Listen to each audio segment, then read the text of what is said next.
Hi, it's Martha here. Just wanted to read you a bedtime story every night of this week. So the story is going to be The Fourth King by Ted Seeger. And hope you're sitting comfy, and then let's begin.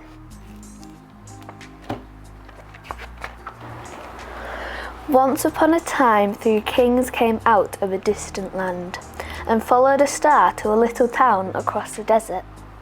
You may know them as the wise men, or the Magi, or as I did, by their names: Melchior, Balthazar, or Caspar.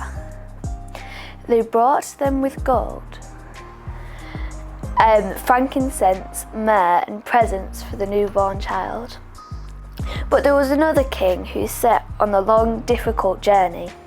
Unlike the others, he arrived too late and empty-handed.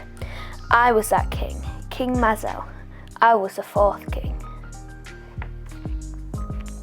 I was a ruler of a very small kingdom, so small that it was so small that I was the king of its people.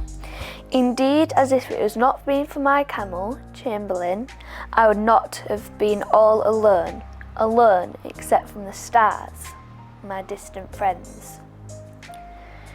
Like the 3 kings, I was a stargazer. Night after night, I scoured the sky for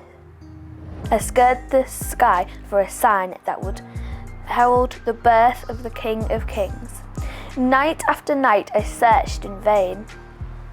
How long had I watched? 1,000 nights? 10,000? And then, that long-awaited night, it happened, the sign appearing after all these years. My heart skipped a beat with joy. In an instant, we ran out the door, only to run back in again. After all, a king had been born.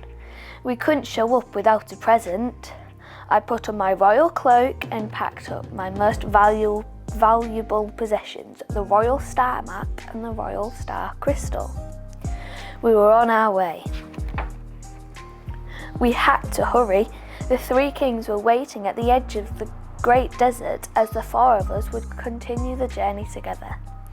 We rode through the night, leaving our home far behind, but I felt safe with the star as my guide. The desert plain drew nearer and I looked forward to seeing my friends. But then the breeze freshened and I stung our eyes with dust. The wind howled and bellowed. The sandstorm started. Afraid for our lives, we ploughed through the wave after wave of sand, hoping to outrun the storm and find shelter. But it seemed hopeless.